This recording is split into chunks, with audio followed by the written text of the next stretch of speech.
Pedimos em nome de Jesus que haja uma libertação na nossa nação.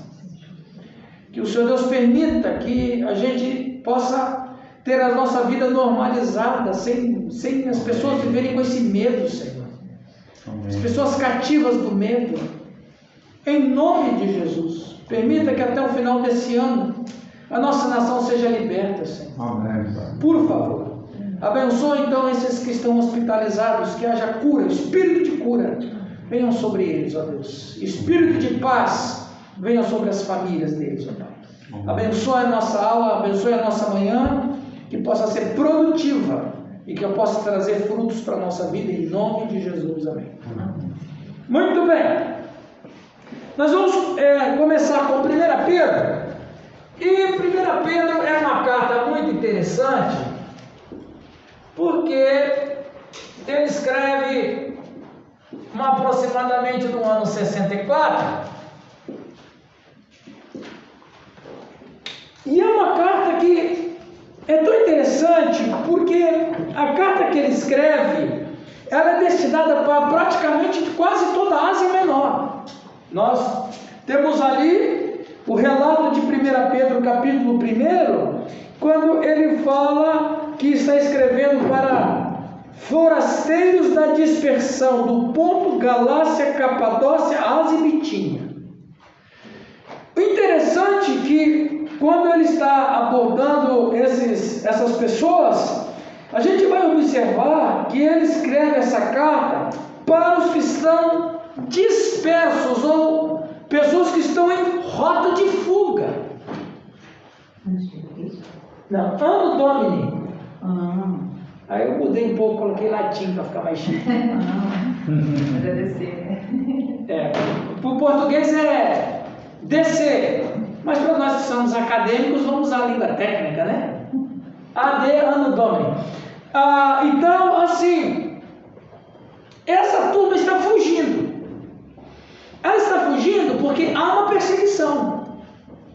Agora, a gente pode imaginar que a fé cristã, né?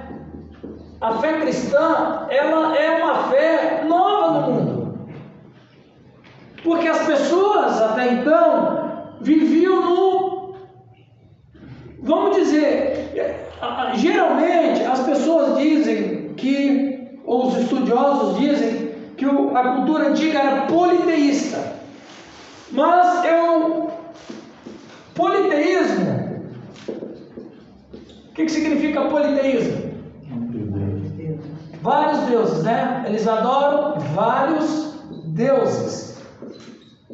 Só que eu acredito que eles viviam no chamado enoteísmo.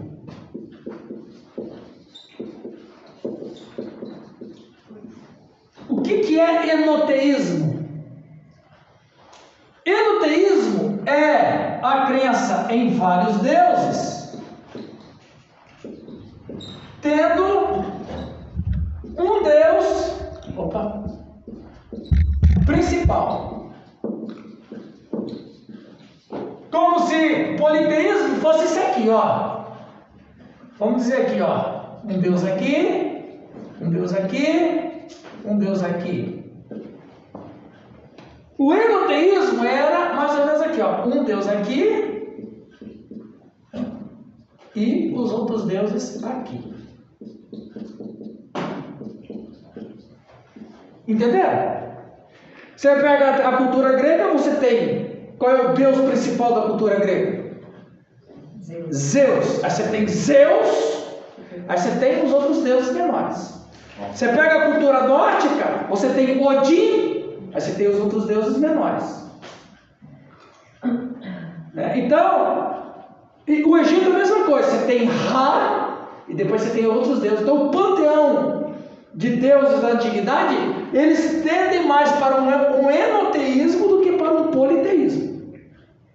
Porque no politeísmo, adora-se vários deuses, mas todos eles estão no mesmo nível. São iguais. E o enoteísmo não, você tem um Deus principal, e aí você tem uma casta de deuses inferiores.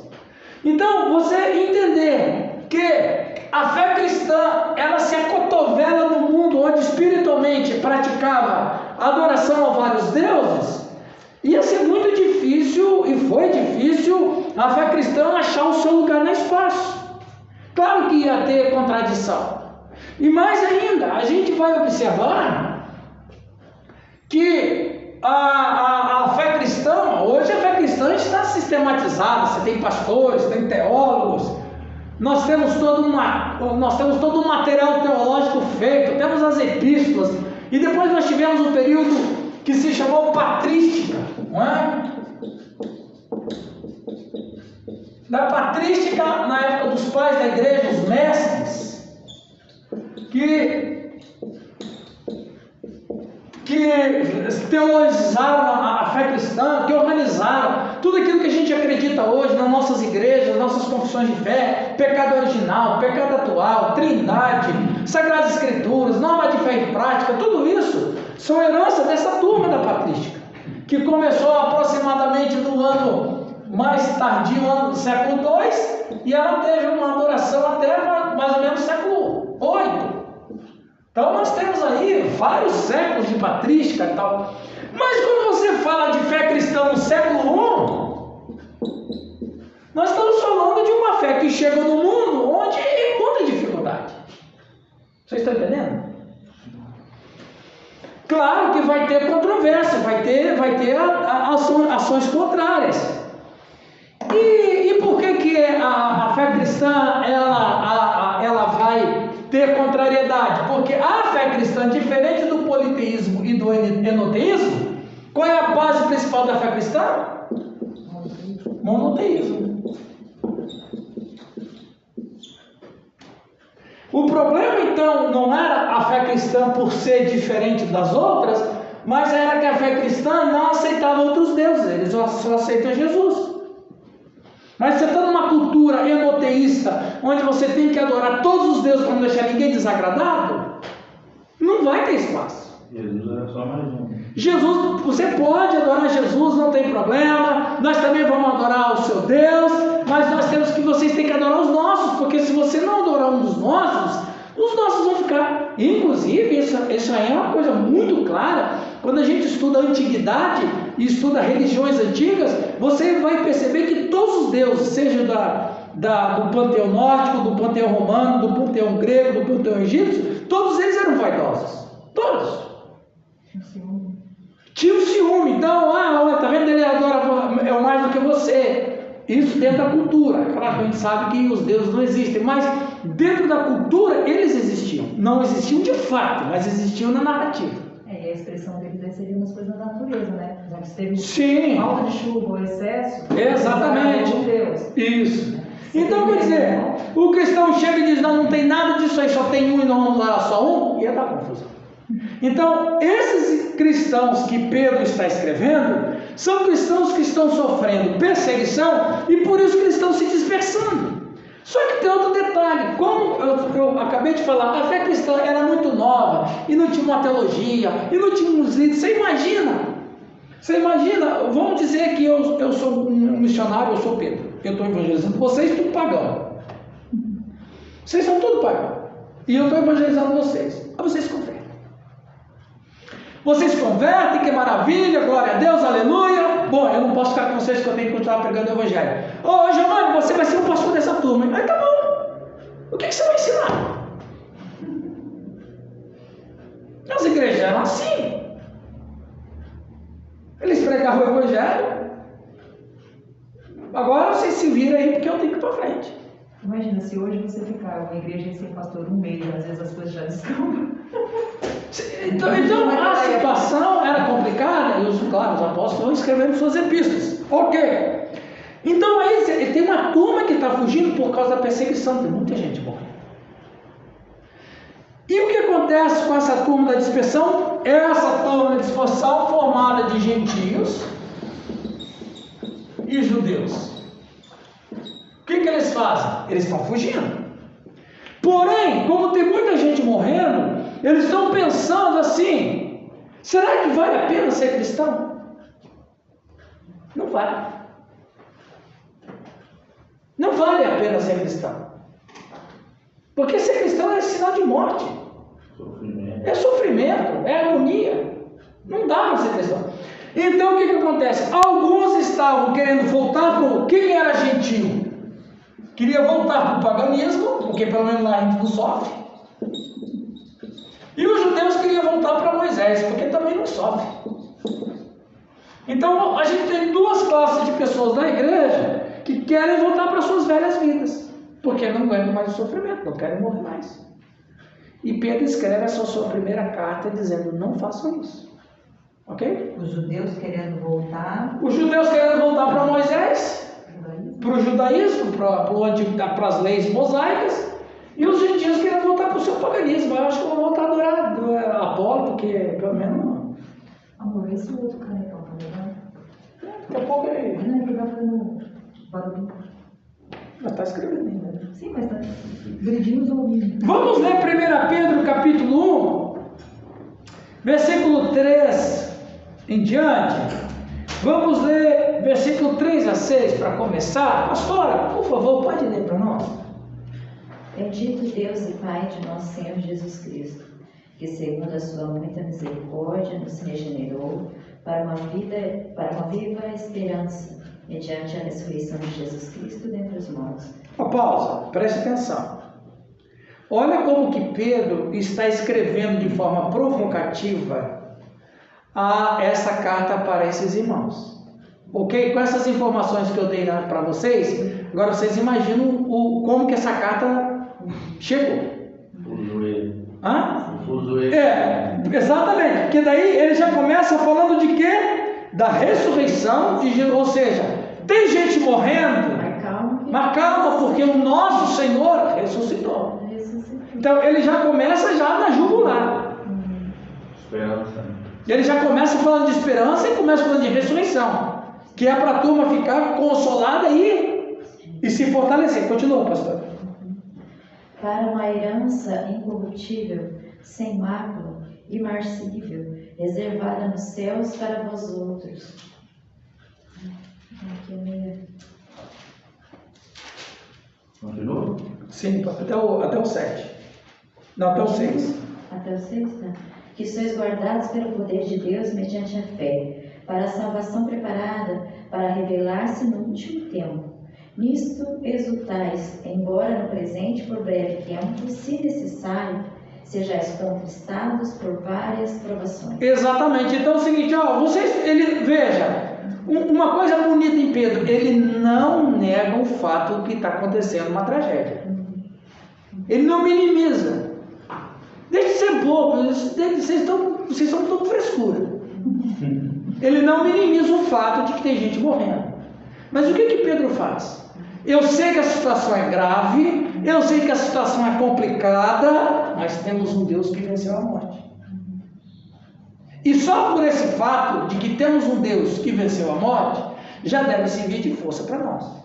Porque mesmo que a gente morrer, a gente vai ressuscitar. Então, eu não sei se eu falei, eu acho que eu comentei com vocês aqui que a doutrina da reencarnação é cruel. Eu comentei com vocês aqui, né? Da crueldade que ou foi lá no CETEL que eu falei? Foi aqui, né? Da crueldade que é a doutrina da reencarnação. Do ponto de vista teológico, eu não quero nem entrar, porque não é mesmo, não tem respaldo bíblico, Deus abomina isso. Mas se você ficar na questão da filosofia, é muita crueldade, porque a reencarnação não resolve o problema. Pelo contrário, ela aumenta a dor. Porque a gente não quer morrer uma vez, vai ter que morrer um monte. Imagina. Você nunca resolve o problema da morte. É diferente da fé cristã, que ela tem resultado. Você morre uma vez e você vai ressuscitar o mesmo corpo. É isso que Pedro quer passar para o pessoal. Agora, olha que coisa mais interessante, pastor Giovanni. A partir do versos 10 a 12, tem um texto que eu acho riquíssimo. Eu vou pedir que o pastor pode ler para nós? 10. De 10 a 12. Da qual salvação queriam e trataram diligentemente os profetas que profetizaram da graça que vos foi dada, indagando que tempo ou que ocasião de tempo o Espírito de Cristo que estava neles indicava anteriormente, testificando os sofrimentos que a Cristo haviam de vir e a glória que lhes havia de seguir, aos quais foi revelado que não para si mesmo, mas para nós, eles ministravam estas coisas que agora nos foram anunciadas por aqueles que, pelo Espírito Santo enviado do céu, nos pregaram o Evangelho, para as quais coisas os anjos desejam bem atentar. Quer aí? Sim, agora olha aqui, o que eu acho a riqueza aqui? Esse texto agora, ele fala exatamente para os judeus. Porque ali ele fala de profetas, profecias messiânicas. E olha o detalhe que ele fala. Olha o detalhe, e por isso que quando a gente lê a Bíblia, a gente tem que ler a Bíblia com os olhos bem cirúrgicos. No versículo 11, ele fala que os profetas que estavam profetizando sobre o Cristo, eles no verso 11 diz que investigando atentamente qual a ocasião ou quais as circunstâncias oportunas indicadas pelo Espírito de Cristo que neles estavam. Ou seja, o que Pedro está revelando? Ele está falando de uma revelação absurda, maravilhosa. Ele está dizendo que os profetas do Antigo Testamento, eles ficavam maquinando, pensando como que iria acontecer isso. E eles só puderam chegar a essa conclusão porque foi o próprio Jesus que os inspirou. O Espírito da profecia. E Pedro está dizendo o próprio Espírito de Cristo que neles estava. Ora, as profecias messiânicas foram dadas pelo próprio Messias. O que Pedro está querendo? Essa aqui, gente, é uma revelação fantástica. O que Pedro está dizendo? Pedro está dizendo para essa turma que é o seguinte, ó, vocês creem nos profetas. E os profetas profetizaram sobre o Messias, não por eles, mas pelo próprio Messias, do qual vocês hoje pertencem. Ou em outras palavras, Pedro está dizendo para essa turma aqui, ó, não vale a pena negar, nós vamos ressuscitar. Para essa turma aqui, Pedro fala, não vale a pena negar, porque os profetas profetizaram através do Espírito do próprio Messias, ou o Messias que inspirou eles. E uma coisa interessante aqui, meus irmãos, olha o que ele diz ainda, ao dar de antemão testemunho sobre os sofrimentos referentes a Cristo. Então ele fala que, falando para eles, para isso aqui também, que os profetas e suas profecias messiânicas atingiram o Cristo com sofrimento e glória. Olha que coisa interessante. Vai injetar a fé em qual vai passar. Exatamente. Vai passar e vale a pena sofrer. Porque o que vem pela frente é uma coisa chamada eternidade. O que Pedro está falando vale a pena até morrer. Mas não negocie a fé e não volte para a antiga vida. E aí ele soma sofrimento com glória. O que ele está querendo dizer, pastor? Que quem sofre como Cristo, vai ter a mesma glória que o Cristo teve. Romanos 8, 28, Romanos 8, 18. 17. Se com ele sofremos, com ele seremos glorificados. E os sofrimentos do tempo presente não são para comparar com a glória virá. Então veja, o que Cristo está dizendo? Olha, eu sei que vocês estão morrendo. Ele não minimiza a situação. Mas ele diz assim, olha, esse sofrimento é temporário. O que vai acontecer é só perder a vida. Mas o que é perder a vida quando tem uma eternidade esperada? E como os crentes não entendem isso, né? Rapaz, hoje em dia os cristãos não aguentam um resfriado. Às vezes até a morte, eu estava comentando com os irmãos. Mas, irmão, a gente precisa entender na perspectiva de Deus. Até a morte é uma cura. Isso. Porque nos cura dessas mazelas dessa terra. Exatamente. A morte Ah, mas por que Deus não curou? A morte é uma cura. é. Você sai de um patamar inferior, Depois de Cristo, uma dimensão a superior. morte virou um portão dimensional. Então, Pedro está dizendo para esses irmãos, e essa carta, com certeza, teve centenas de cópias para espalhar para toda essa região. Vocês imaginam a igreja que estava escondida em algum lugar? Eles não tinham prédio como a gente tem hoje. Eles não tinham lugar, eles se reuniam nas casas. Agora, como eles estão fugindo, com certeza eles estavam na casa de algum cristão. E todo lugar tinha cristãos. Então, eles estão na casa de algum cristão. E lá, gente, ó, uma cartinha fresquinha aqui do irmão Pedro. E eles estão lendo a carta. Isso passou.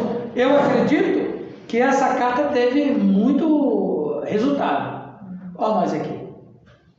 Esperança viva mesmo. Esperança viva, olha nós aqui. Ou seja, eles não desistiram. Alguns, um outro com certeza desistiu, mas a igreja como um todo resistiu. Então essa carta foi um bálsamo, foi uma força muito grande para aquela igreja. E eles resistiram a essas questões. Interessante que no ano 220,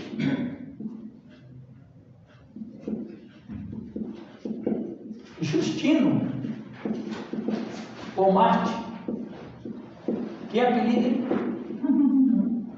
ele escreveu o seguinte para o imperador romano: nós cristãos somos de ontem, e hoje invadimos as grandes cidades, as pequenas cidades, as vilas, os povoados, a capital, o senado e o palácio. Ele escreveu para quem? Para o imperador romano. O que acontece? Justino era advogado. Então o que acontece? No ano 220, de acordo com os estudiosos e Eusébio de Cesareia, metade do Império Romano era cristão. Em pouco mais de 150. No ano 180, Roma estava tomada pela fé cristã. O cristianismo foi dado como um fator chave para a destruição do Império Romano. Isso. Que era baseado no escravismo. Isso. O cristianismo implodiu o escravismo, que era a base da economia romana. O próprio exército. Na verdade, a fé cristã inflacionou o mundo antigo. Porque faliram fábrica de deuses, os templos pagãos ficaram vazios, sacerdotes perderam o emprego, houve uma revolta danada, o exército ficou abalado porque metade do exército adorava Ares e a outra metade adorava Cristo. Houve literalmente uma ebulição. Então, o cristão sofre por causa dessas coisas. Vocês estão destruindo a economia. Se você pensar, sair do campo, pastor Giovanni, se você sair do campo teológico e ir para o campo social e econômico, a fé cristã causou muito prejuízo. Inflacionou, o denário foi lá para cima, não, foi lá para baixo, né? É porque ela prega justiça social, igualdade. Isso, não. Os poderosos não quer, né? Por quê? Porque o mundo foi criado num sistema. Um sistema Opressor. contra Deus. E no sistema contra Deus, todas as mazelas humanas e os problemas sociais, eles são atacados. Sim. Não tem esse sistema aí, tem um outro aí. Baseado no amor, né? A fé cristã, então, ela implodiu o sistema romano. Ela implodiu todo o sistema. E veja, o sistema romano, o comércio, a economia, ela estava muito ligada com religião. A religião foi afetada, toda a economia foi afetada. Deixa a Aparecida do Norte toda virar protestante. Entende? É interessante, né? Que os países protestantes são mais desenvolvidos e ricos hoje, né? Exato. Uma coisa impressionante. Né? Exatamente. Porque justamente prega isso, a igualdade dos homens. Honestidade, negócios. Negócios e a questão da justiça social mesmo, igualdade. Eu queria fazer um trabalho na faculdade com esse tema, né? Mas a minha professora não deixou. Eu fiz minha monografia que trabalha na questão socioeconômica, política, ligada à religião. Então eu ia apresentar os países, as suas religiões e índices econômicos. Ela falou, não, porque isso aí você pode causar um constrangimento, porque daí são trabalhos que você tem que apresentar em banca, né? Mas eu ia bem nessa linha que o senhor falou. Porque, ó, Aí você entende que Max Weber teve uma visão totalmente equivocada do protestantismo. Eu li aquela obra do Max Weber, né? Fui obrigado a ler no mestrado, mas assim, quando você lê ali na obra dele, você vê que o cara teve uma visão totalmente errada do protestantismo. Na verdade, ele teve uma visão ofuscada, né? Do protestantismo dos poderosos ingleses só, mas não do protestantismo de forma geral. Né? Ok. Foi isolado. O Pedro vai dizer ainda na sua carta sobre a santidade na vida. Agora esse versículo aqui, sede santo porque eu sou santo, a gente lendo hoje, não tem muito sentido. Agora vai ler isso aqui no século, um monte de gente morrendo. Não é? Ele vai dizer sobre invocar a Deus, fala sobre amor, no versículo, no final do capítulo 1 fala sobre a santidade no amor. Ele também ainda fica falando sobre vencer a morte, e ele vai falando sobre toda a carne como a erva, toda a sua glória como a flor da erva. Cai-se a sua flor, mas a palavra do Senhor permanece eternamente. Agora a palavra do Senhor permanece eternamente. Qual? Ele está acabando de escrever uma. Qual é a palavra do Senhor permanece eternamente? Hoje a gente fala que é a Bíblia, mas naquela época não tinha Bíblia. Era a palavra do Cristo. O Logos. O Logos. Porque Elisângela, quando Pedro ia pregar, o que você acha que ele ia fazer? Irmãos, vamos abrir a Bíblia aí no livro, uma carta que eu escrevi. Era no Gogó. Era no testemunho oral. Eles ensinavam o que Cristo ensinou. Então, essa palavra que é eterna é aqueles que ensinaram, que veio do próprio Cristo. Claro que depois que as epístolas foram escritas e inspiradas por Deus, elas se tornam toda a palavra de Deus, agora escrita, não mais falada. Só que também tem um fator positivo naquela época, aquilo que você transmitia do outro, hoje a gente fala sobre plágio, sobre citar fonte, uma coisa toda. Mas antigamente você não poderia falar em nome de alguém exatamente porque ele não tinha falado. Era nosso testemunho, né? Então os apóstolos, com certeza, tudo que eles falavam, eles tinham toda essa consciência e observação. Eles estão falando exatamente aquilo que Cristo ensinou. Nos bastidores, né? Porque com certeza eles ensinaram, talvez, numa pregação, num encontro com as pessoas, coisas que não ficaram registradas nos livros deles. Mas que com certeza tudo foi passando na tradição oral. Que é coisas, por exemplo, que nossas famílias ainda guardam até hoje. Eu aprendi lá no meu tataravô. Por quê? Porque alguém contou. E contou o fato como ele foi, né? Então, se você pegar a palavra de Deus, você vai levar isso mais sério ainda. Eu não posso acrescentar ou tirar coisas que Deus O Pedro vai dizer aqui no verso 25: a palavra do Senhor, porém, permanece eternamente. Ele termina: ora, esta é a palavra que vos foi evangelizada. Qual a palavra que foi? Eu creio que essa foi a força mesmo da igreja. Sim.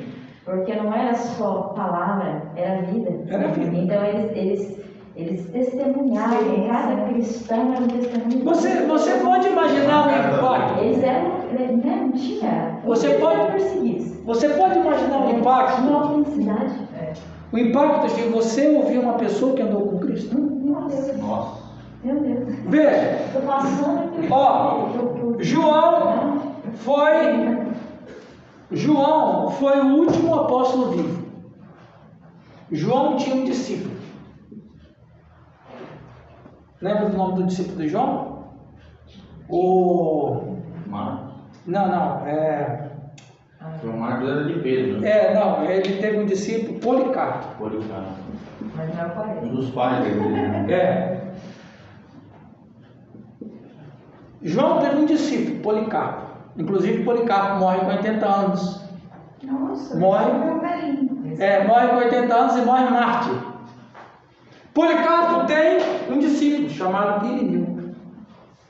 Agora, você pode imaginar aqui, esse e esse tem discípulos.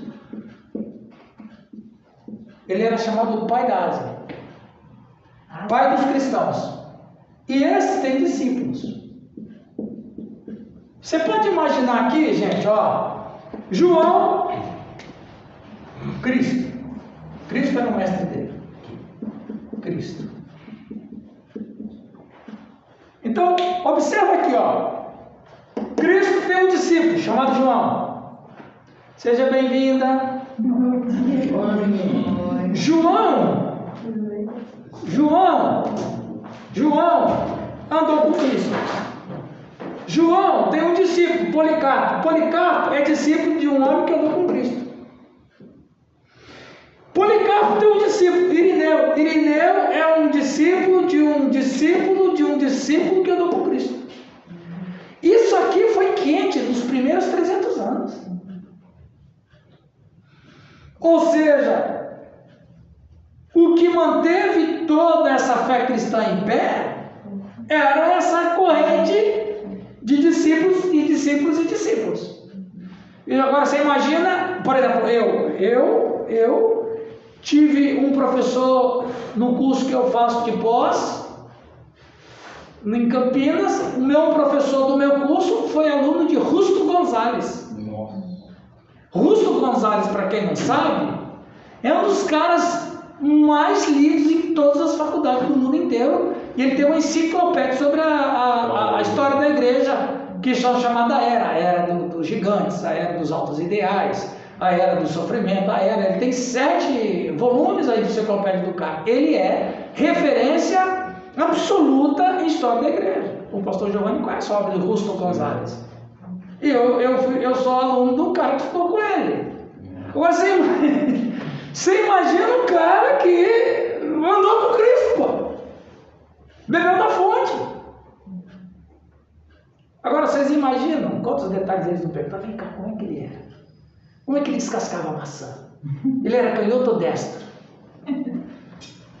Então Pedro vai enchendo a fé desses cristãos que estão sofrendo com todas essas informações para eles, né? Você quer falar, Lisa? Não, é Rusto Gonzalez. Rusto, porque ele é espanhol. Ó, Rusto Gonzalez. Historiador da igreja. Rusto Gonzalez. Ok, 1 Pedro vai nessa toada da importância. Agora, você abre no capítulo 3 de Pedro, você vai ver. Eu acho fantástico. Capítulo 3, Pedro está falando sobre os deveres dos casados. Pô, os camaradas não estão tendo vida comum, meu.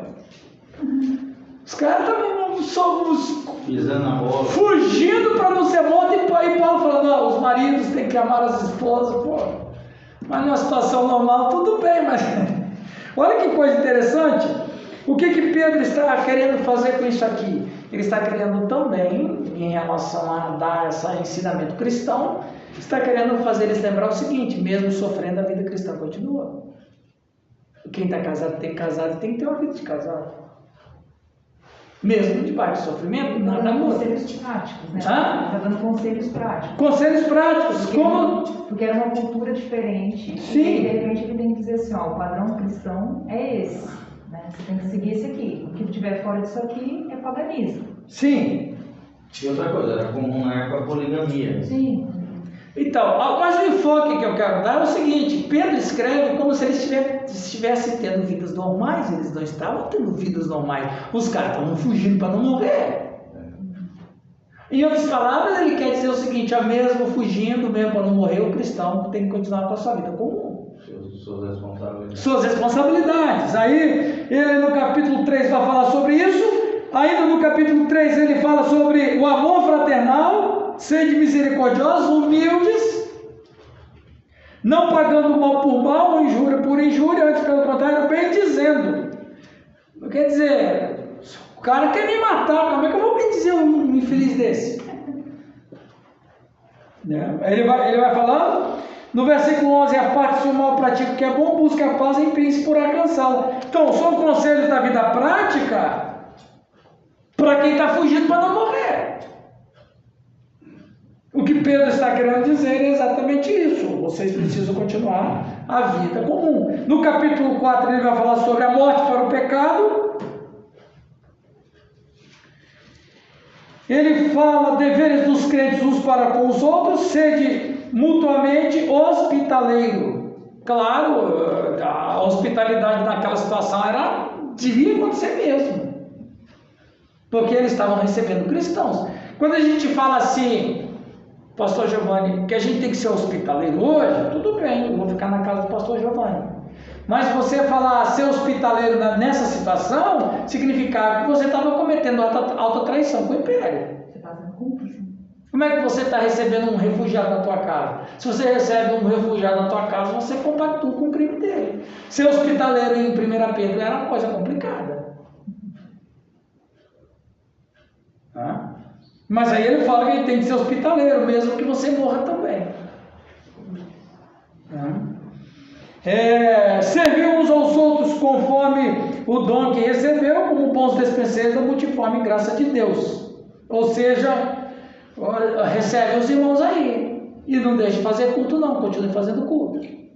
Era um conselho meio maluco para aquela situação. Mas olha como é que respinga na gente hoje de maneira sobrenatural. Né?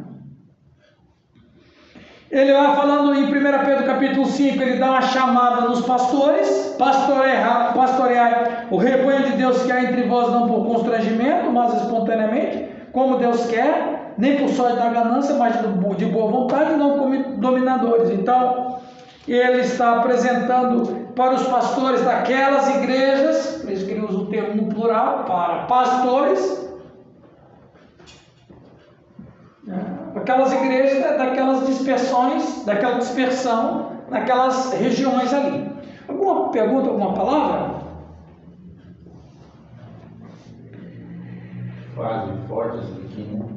Nem como dominadores dos que vos foram confiados. Ou seja, tem muita manipulação hoje dentro da igreja, pastor usando indevidamente, né, sua posição, seu cargo. Em vez de ser modelo do rebanho, como diz aqui, eles usam de manipulação, né? Se sobrepõem às liberdades individuais e acabam, né, sendo dominadores em vez de exemplo para os fiéis. Sim, porque a ideia, originalmente aqui do texto, você fala dominadores,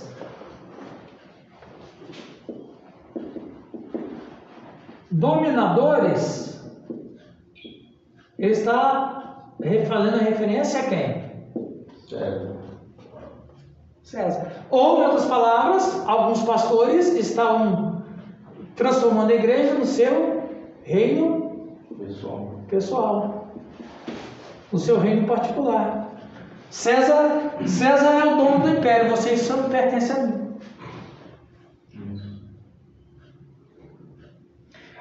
E é o mesmo espírito hoje. É a mesma questão que a gente vai observar, né? A gente vai observar nos ditadores do mundo. Pega um ditador qualquer. Muammar Gaddafi. Pega qualquer ditador da África. Idi Amin Dada. Agora eu fui lá longe, né? Dos mais famosos, né? Até mesmo entre os escravos tinham os dominadores, Kunta Kinte. Kim Jong-un. Então veja, você pode observar que esses dominadores, eles olham para os seus dominados como posse particular. Por que eles estrupam as mulheres, eles praticam todo o crime? Porque, na verdade, eles não estão cometendo crime, eu estou usando aquilo que é meu. Tira a propriedade, tem um rei, tem um harém de mulheres. Gaddafi tinha. Pedófilo. Então, qual é o objetivo? Por que os caras, os dominadores são assim? Porque esse é o espírito dos Césares. Não é, quando eu digo que o império me pertence, eu estou querendo dizer tudo mesmo, até as pessoas. Então nada pertence a ninguém, tudo pertence a mim. Essa ideia de Pedro na sua carta para os pastores era para combater essa ideia, vamos dizer, cesariana, e que chega nos nossos dias, o pastor Giovanni, você falou bem, com o mesmo espírito de César. Então tem pastores hoje que eles são dono da igreja, literalmente. Tanto é que não é uma cruz que está representando, aí está a foto do cara que é o dono daquela igreja. Aí você vê uma igreja cristã, você vê uma cruz, você vê uma pomba, né? Aqui em Moarama mesmo tinha um pastor que fazia isso. Mas, Ele fazia um banner e botava em várias partes da igreja, e quando ele entrava no culto, todo mundo tinha que bater palma. isso. E ficou bravo porque os irmãos não queriam bater. Então, quando você vê grupos religiosos, aí você tá a foto do cara lá, ele é o dono da igreja. É uma questão psicológica. Então, você observa que esses dominadores, e Pedro vai dizer, para os pastores dos seus dias, vocês não são Césares. E para os pastores de hoje, Deus, na sua infinita sabedoria e graça, está dizendo aos pastores: olha, vocês não são donos de ninguém, tudo isso aí me pertence. Vocês são apenas conservos, mordomos, co-pastores. Nem pastor, na verdade, nós somos. Está até errado dizer que nós somos pastores. Nós somos co-pastores. Pastores auxiliares. Né? Então, aí vai aquela discussão que nós tivemos há um tempo passado, que eu acho que pastor é diferente de líder. Também é. O líder manda, o pastor serve. O líder, ele se eterniza. O pastor tem que estar pronto para morrer. E a obra não pode parar. O líder possui. O pastor doa. Se doa. Tem muitas igrejas que fecham depois que o seu líder morre. Então, quando você para observar essa Sai tabela que eu faço aqui, você vai ver que quem foi que colocou na cabeça da gente que o pastor é líder? Não quero discutir aqui, não é o meu propósito, a gente pode até trabalhar só sobre isso. Mas Jesus disse que quem quer ser pastor tem que ser quem serve. E não é a ideia de hoje. Os dominadores do rebanho não são pastores. Eles são Césares. Eles são líderes, mas não pastores. Pode se eu chegar... Olá, pastor César. Não, meu nome é João. Não. Você é o dono do rebanho. Você é o César. Manda, eterniza e possui, eterniza. Eterniza. Por que ele eterniza? Porque eu vou morrer, mas vou deixar meu filho no meu lugar. É quase uma dinastia. É uma dinastia, cria um império aqui. E aqui não. E assim, eles lidam com a igreja como se fosse dono. Mas é dono mesmo. Não é como, pastor. Uma comunidade. Pastor, não é como. É dono mesmo. O que eles falam, que a gente falou. E se o pastor, que é o César da igreja, se ele rouba o dinheiro, ou se ele tem amantes dentro da igreja, ninguém fala nada. É isso aí mesmo, ele é o dono. O cara olha assim e fala assim: eu sou dono do seu dinheiro e eu sou dono da sua mulher. Mas pastor, é isso aí que acontece.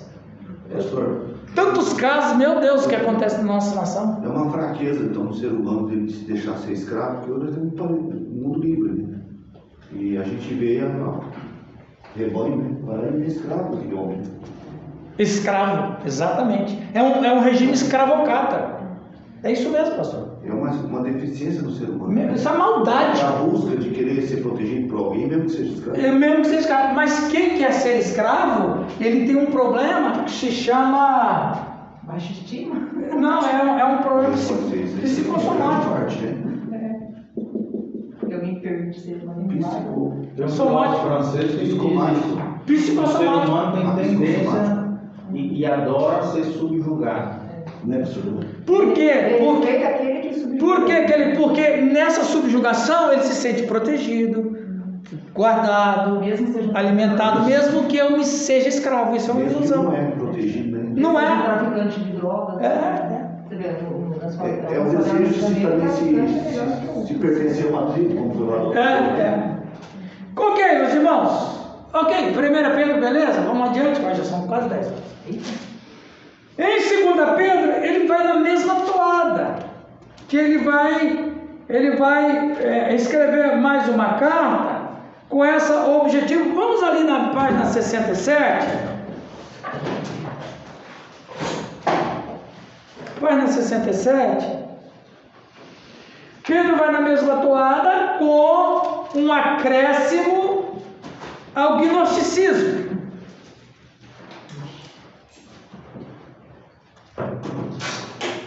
Vamos ler, eu amo esse texto, gente, eu amo esse texto.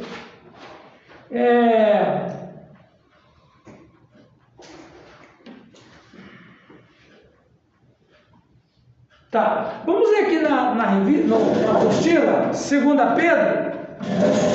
Quem gostaria de ler? Por favor. Assim como a epístola de Judas, a segunda carta de Pedro, enfatiza que Deus já nos deu todas as ferramentas necessárias para enfrentarmos o gnosticismo e o misticismo. Portanto, não há necessidade de buscar outra promessa. Aqueles que conhecem a Cristo devem fortalecer sua fé para desenvolver as características do fruto do Espírito Santo. Então terão a entrada ampla e generosa no reino eterno de Cristo. Sabendo que sua morte estava próxima, Pedro escreve para testemunhar da verdade que Cristo, que ele mesmo viu e experimentou. Fez lembranças claras sobre o que aconteceu no Monte da Transfiguração, onde Cristo foi glorificado e a voz de Deus foi ouvida.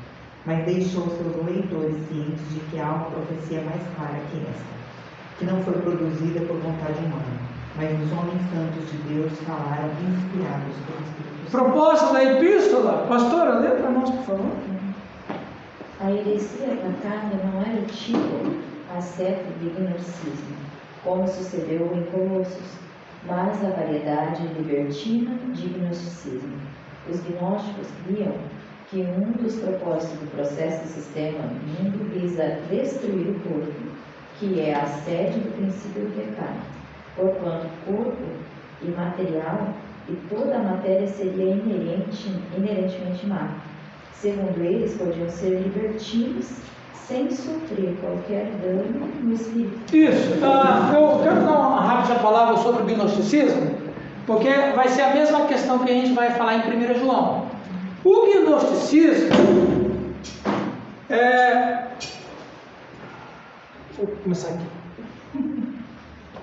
O gnosticismo foi uma heresia que surgiu, na verdade, um pouco antes do capítulo do século I, que era formada de filosofia grega, ocultismo, fábulas babilônicas,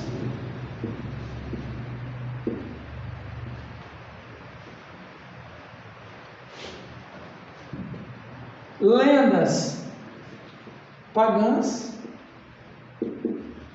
Então, do grego gnosko, que significa conhecimento. E aí você tem outra derivação, gnose. Então, o gnosticismo, ela é uma mistura de tudo que não prestava. Ela era um caldo batido no liquidificador do inferno que trazia para as pessoas, e a proposta do gnosticismo era alcançar o pleroma. Proposta.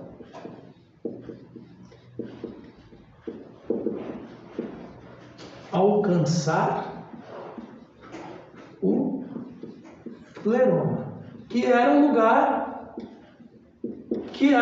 maravilhoso, fantástico, ao céu.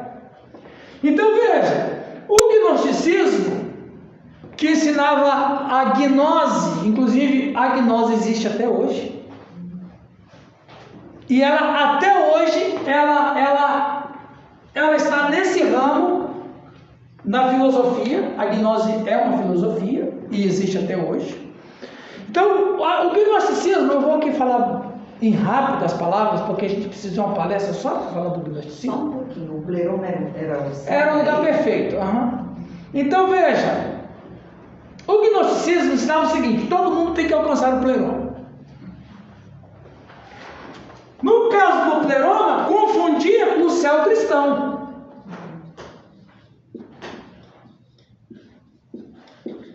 Então eles diziam o seguinte: todo mundo tem que alcançar o pleroma. Mas para alcançar o pleroma, você tem que ter um conhecimento. Você tem que atingir um nível de conhecimento. Ou atingir um nível de gnose. Para atingir o nível de gnose, você tem dois caminhos. Vamos lá? Primeiro, o ascetismo ou a libertinagem. Por quê? Porque você tem que castigar o corpo. Por quê? Porque o corpo é matéria. E toda matéria é má. Então, dentro da confissão de fé do gnosticismo, vamos lá. Você tem que atingir o conhecimento, a gnose. Para atingir a gnose, você tem que castigar o corpo. Quanto mais você castigar o corpo, mais perto da gnose você fica. Então você escolhe: você quer o ascetismo ou você quer a libertinagem? Você que sabe. Aqui você não come, faz longos jejuns.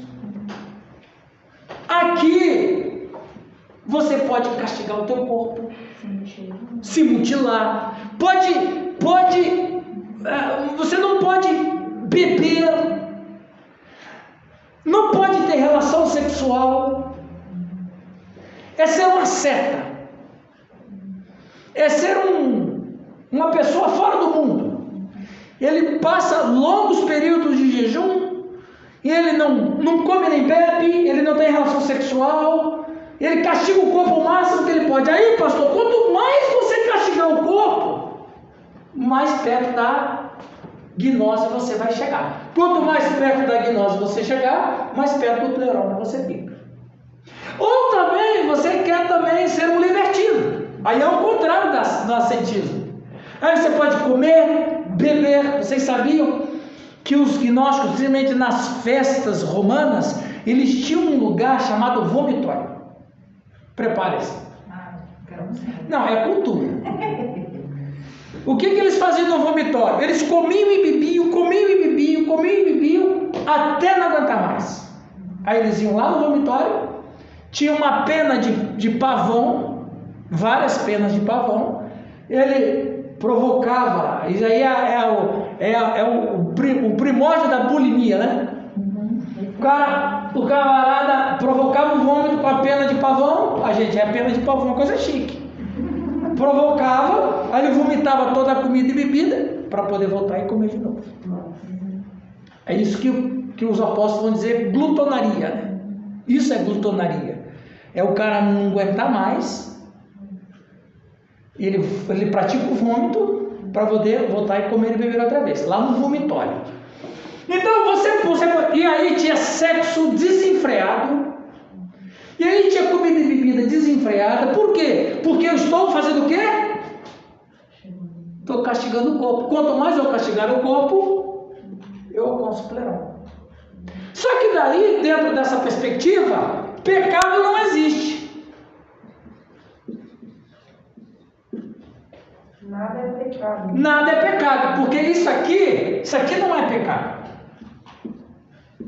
Isso aqui não é pecado. Pelo contrário, todas essas práticas que você fizer são práticas para atingir o conhecimento. Então não é pecado. E é a mesma questão, talvez o pastor Silvio não entrou nesse detalhe, é a mesma questão em 1 Timóteo, quando Paulo fala sobre combatendo o gnosticismo. Só que daí eles têm mais coisas. Eles vão dizer que o homem, aí, não quero entrar no mérito da questão, eu só vou passar o que é informação, o que é conhecimento. Ele dizia que o homem era dividido em 3 partes. Não sei se o pastor Giovanni estudou isso. Em gnose. A gente ensina o gnosticismo também. Só que como uma prática condenada, claro, né? O homem é tripartite. Tem os ilicóis, tem os pneumáticos e tem os psíquicos. Isso que eles ensinavam no gnosticismo. gnosticismo. Os ilicóis são carnais. Pastor Giovanni? Na crença gnóstica, os ilicóis não têm salvação. Eles são carnais, eles jamais vão atingir o pleroma, jamais vão atingir a gnose, não adianta eles serem ascetas, não adianta eles serem libertinos, não adianta, porque eles foram escolhidos para ir para o inferno. Eles não vão para o pleroma de jeito nenhum. Eles são os ilicóis, são os carnais. Como que eles classificavam? Dentro da confissão deles, quando o camarada nunca, mesmo ele sendo asceta, mesmo ele sendo libertino, o cara nunca tinha crescimento, então você é ilicói, então você não tem jeito não. Os pneumáticos, esses eram os espirituais, pneumáticos, do grego pneuma, que significa e daí espírito. Esses pneumáticos é que poderiam escolher entre o ascetismo ou a libertinagem, porque esses pneumáticos podem alcançar o pleroma. E os psíquicos? Esses já estão lá. Seriam os intelectuais. Ó, gente, por favor, com qualquer semelhança com certa doutrina aí, é mera coincidência. Aí os gnósticos vão dizer que os psíquicos, esses aí não precisam nem ser ascetas nem ser libertinos, porque eles já estão prontos para o pleroma. Geralmente os psíquicos, sabe quem eram? Os mestres gnósticos.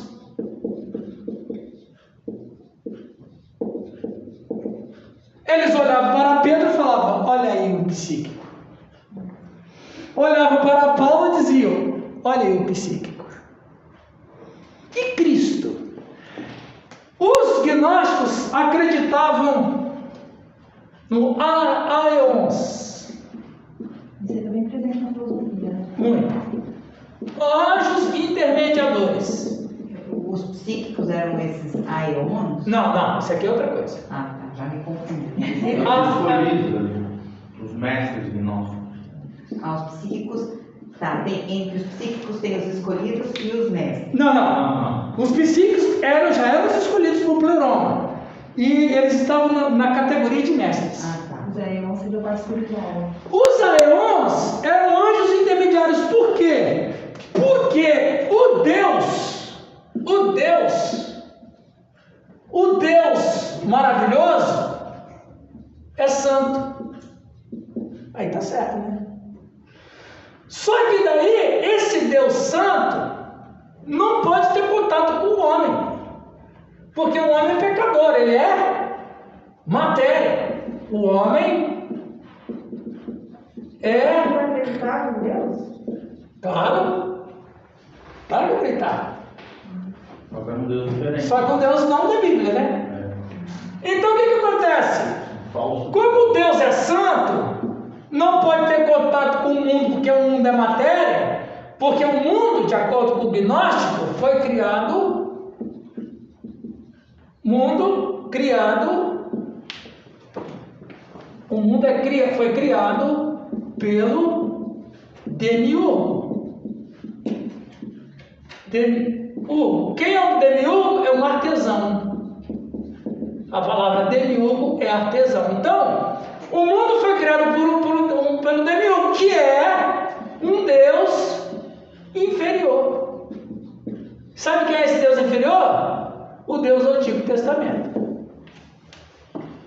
Pelo amor de Deus, eu não acredito nisso não, gente. Eu só estou dizendo É que eles fizeram uma salada, né? É tudo bem. Tinha um Deus e tinha outro Deus menor. Sim, aí esse Deus é o Deus Supremo, é o Santo, é o que está acima de todos. E tudo isso aí estava entrando na igreja. Tudo isso entrou na igreja, rapaz. Mas isso daí é meio que uma... A maçonaria tem muito isso daí, né? Sim, eles têm gnose dentro da maçonaria. O deles é o arquiteto. Eles têm, a maçonaria não é religião, ela é uma filosofia. Então ela tem entre os seus cognatos a gnose, mais ou menos parecido com isso Eles aqui. pegaram, acho que mais da cultura Tá, egípcia, né? então, o mundo foi criado, Demiurgo, Demiurgo, que seria um artesão, que é um Deus inferior, que eles acreditavam que era um Deus Deus do Antigo Testamento. Aí o que acontece? Para o Deus, esse Deus Santo, salvar o pecador para ele ir para o pleroma, ele não pode ter contato com o homem, porque senão ele se contamina. Então como é que esse Deus poderia ter contato com o homem? Através dos aeons. Cadê o aeon que eu escrevi? Na frente. Do ladinho aí, Seu ladinho, abaixo do seu lado do santo. Ok. Então ele precisa do aeon. Os aeons são anjos intermediários, são seres espirituais intermediários, do qual Cristo é o maior deles. Nossa. Ah, você considerava isso? Não, Era, amado. Tem que escrever, senão não vou lembrar. Mas aí eu falo bem assim, não, mas o aeon foi para a cruz. Não. Aí eles entram em outra heresia, docetismo. Eu acho que nós temos que voltar um pouquinho. Depois eu volto. Do grego dokeia, que significa parecer. Parecidos.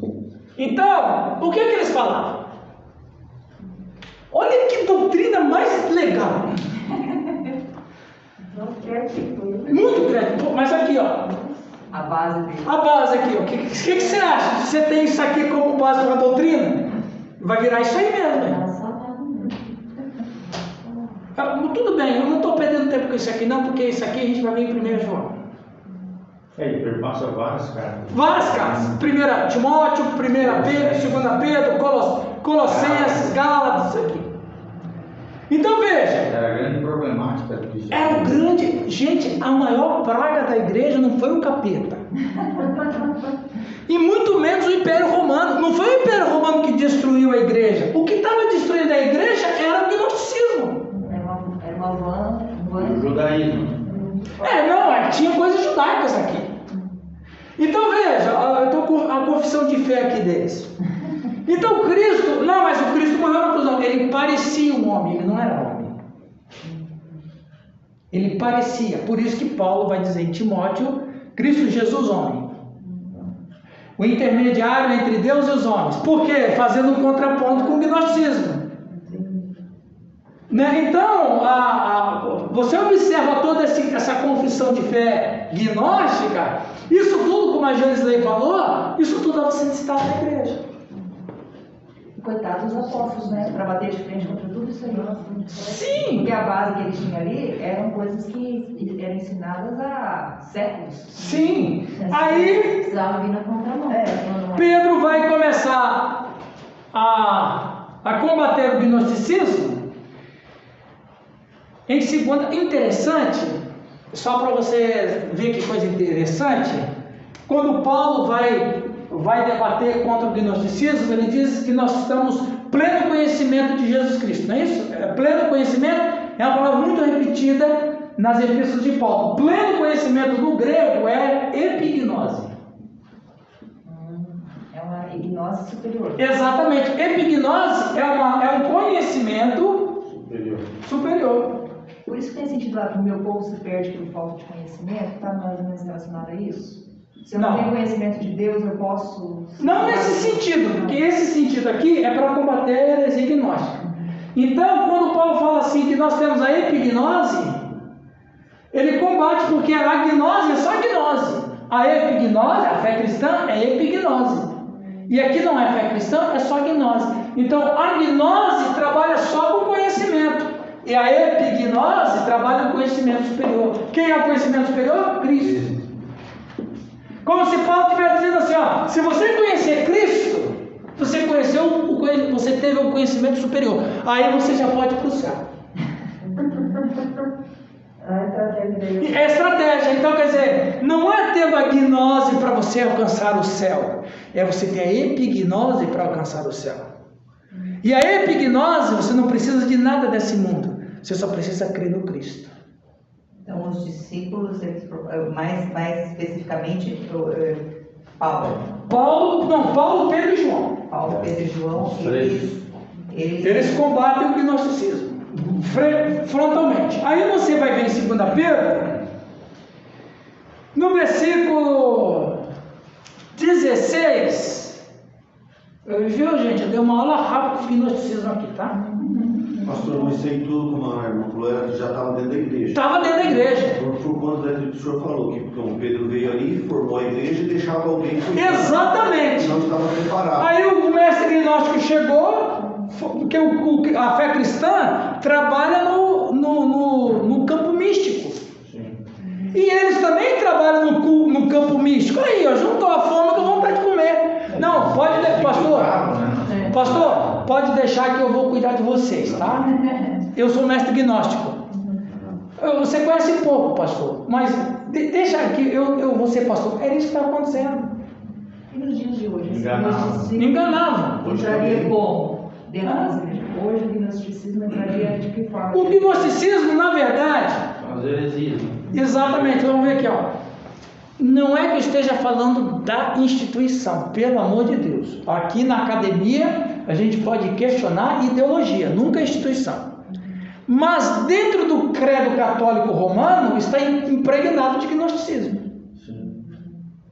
Tem intermediários, os aions, tem nome de santos, as penitências, o ascetismo, a libertinagem. Então você observa que no credo, na filosofia romana, católica, está impregnado de gnosticismo. Então, algumas datas como tipo Quaresma, Quarta-feira de Cinzas, Corpus Christi. Nas festas paganas. Exatamente, tudo é um gnosticismo disfarçado, mas é gnosticismo. O professor, dentro desse todo esse contexto aí, então, seriam quem que estava no comando de toda essa coisa agnóstica toda ali? Os mestres. Os mestres que seriam quem antes dos... Os mestres judeus, porque os judeus, inclusive, a filosofia judaica como filosofia, ela é impregnada de misticismo maligno. A Cabala vem dizer aí. A numerologia vem dali. Os judeus, até hoje, em alguns círculos, acreditam na reencarnação, que eles também acreditavam na reencarnação. Por causa da influência grega. Por causa da influência grega e por causa da influência dos babilônicos. Porque eles vieram da Babilônia. Eles trouxeram algumas coisas na mala que não presta. Era oriental. Que era a filosofia do Oriente Médio, impregnada de ocultismo. Né? Então, viu, Elisângela? Aí você pega esses judeus que na maioria, a boa parte dos mestres judeus, ou eles eram filósofos gregos, ou eles eram judeus. Não é que eles tinham um lugar específico de Não. educação, né? Que, na verdade, Eles estavam no mundo inteiro. Eles estavam misturados. Eles estavam misturados no mundo Que é o inteiro. pior, né? Porque Deus não identifica. Então, os mestres judaicos que eram, na verdade... Alguns mestres judaicos eram gnósticos. Não todos. Que propagavam essa filosofia. A propagar a filosofia. E eles encontraram na fé cristã um ótimo hospedeiro. Porque é aquilo que parece, né?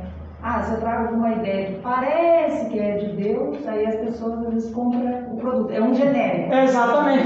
Então, como tratava de coisas espirituais, coisas místicas, os mestres gnósticos tinham a primazia na igreja. É isso que os apóstolos estão combatendo.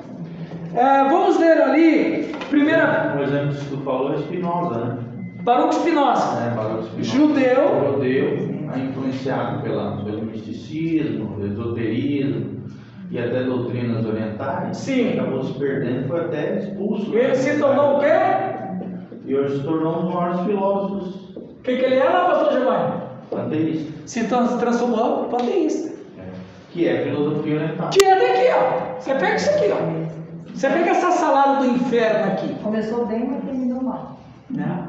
Então eles encontraram no cristianismo uma oportunidade de propagar essas As suas filosofias. Agora, lembrando uma coisa, né, gente? Eles não tinham um Novo Testamento. A igreja não tinha, nós é que temos, eles não tinham. Eles passaram a ter depois, quando surgiu, e graças a Deus que surgiu o gnosticismo na igreja, porque senão a gente não teria essas pérolas, essas confissões de fé maravilhosas. Como é que Deus converte maldição em bênção? Teologia sistematizada. Totalmente. 2 Pedro capítulo 1, Pedro vai dizer no verso 16, alguém lê para nós o verso 16? Porque não vos fizemos saber a virtude e a vinda de nosso Senhor Jesus Cristo, seguindo fábulas artificialmente compostas, mas nós mesmos vimos a sua majestade. Veja, olha como é que ele diz: nós não estamos seguindo fábulas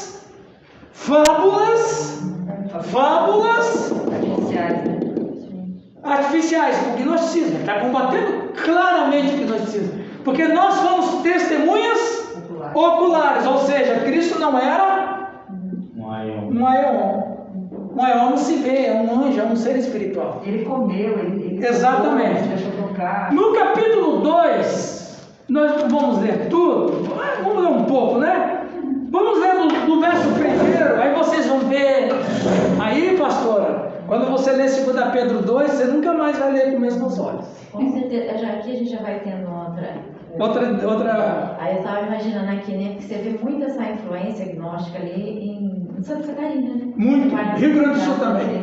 Você vê muito. Principalmente na igreja ali, como que você vê. Porque tem muito disso. E aí a pessoa se converte a Cristo.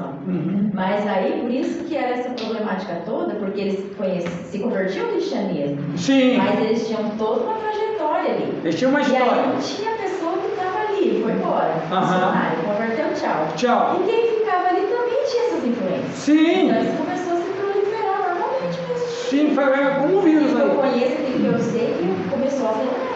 Exato. Era lá que o negócio Sim, Elisão. Qual é a diferença do politeísmo e do panteísmo? O panteísmo, ele é uma crença que diz que tudo é Deus e Deus é tudo. Natureza. Panteísmo no grego. Panta, que significa muito, ou tudo. Mas aí vão para os druidas. Não vamos para lá não. Vamos ficar aqui. Mas aí é Não, deixa isso para lá. Eu quero ler o 2 de 1. Vamos ler o 2:1.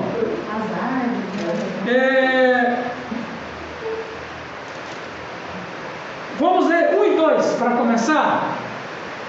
Pastora, pode ler para nós? 2 Pedro 2. Assim como no meio do povo surgiram falsos profetas, assim também haverá entre vós falsos mestres, os quais introduzirão dissimuladamente heresias destruidoras, até o ponto de renegarem o soberano Senhor que os resgatou, trazendo sobre si mesmos repentina destruição. Então aqui ele já começa atacando o gnosticismo frontalmente. Heresias destruidoras e falsos mestres que introduzirão dissimuladamente. Eles sabem o que vão ensinar. Continua.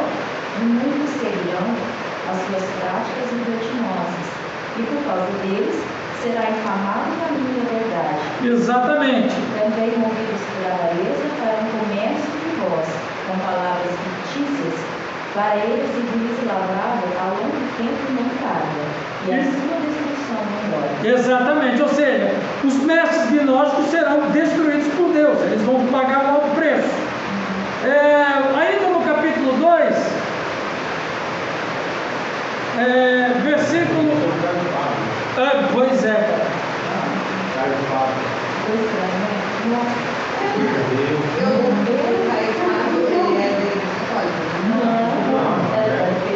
Ele foi o maior pastor que o Brasil já fez. Malafaia ele era mais. Ele era o cara que ia conversar com o presidente,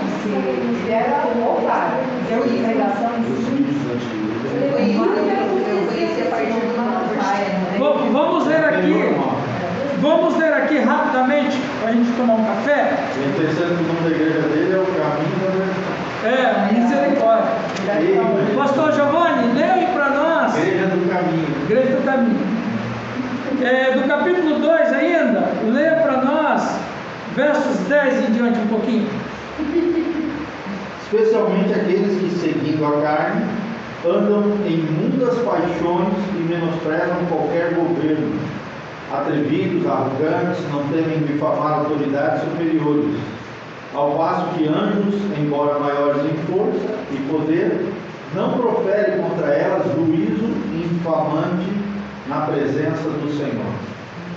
Esses, todavia, como brutos irracionais, naturalmente feitos para presa e destruição, falando mal daquilo em que são ignorantes, na sua destruição, também não de ser destruídos, recebendo injustiça por salário da injustiça que praticam, considerando como prazer a sua luxúria carnal, em pleno dia, quais novas e deformidades eles se regalam nas suas próprias mistificações, enquanto banqueteiam junto convosco, tendo os olhos cheios de adultério, insaciáveis no pecado, engodando almas inconstantes, tendo o coração exercitado na avareza, filhos malditos, abandonam o reto caminho, se extraviaram segundo o caminho de Balaão, filho de Beor, que amou o prêmio da injustiça e recebeu, porém, o castigo da sua transgressão, a saber, um mundo animal de carga, falando em voz humana,